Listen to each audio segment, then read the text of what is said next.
नामांकन जेव्हा मिळालं, ते नॉमिनेशन जेव्हा जाहीर झाले, तेव्हा मी झोपले होते. 10-11 वाजले असतील. मी झोपले होते. मी म्हणाले तुला मी नाईट पर्सन आहे. बघ मी 10-11 वाजता झोपले. खरं सिद्ध झालं. तर मला फोन येत होते. खूप कॉल आले आणि मी एका पॉइंटला फोन सायलेंट केला आणि मी झोपले. मला परत कॉल यायला लागले, परत व्हायब्रेट व्हायला लागला फोन. मला कळत नाही की एवढे का फोन करताय सगळेजण? झोपायचंय मला. मग मी फोन उचलले आणि मग असं झालं की थांब ना, झोपू दे ना, करते ना तासाभरात फोन, नको फोन करू. परत फोन यायला लागले. मग कळलं की कादंबरी तुला नामांकन मिळालंय.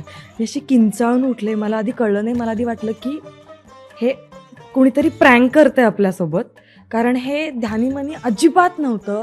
हे असं सगळं मिळावं म्हणून मी काहीतरी प्रयत्न करतीये किंवा पाऊस केल्यानंतर हे सगळं होणार आहे, हे मला मिळणार आहे. इथं ह्या प्रोसेसमधून मी जाणार आहे किंवा असा कॉल मला कधीतरी येणार आहे, ह्याचा विचारच नव्हता केला मी. अजिबातच विचार केला नव्हता.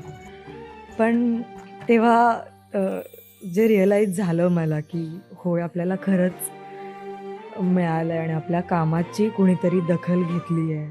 सगळं 10 वर्ष लागली हे सगळं मिळायला.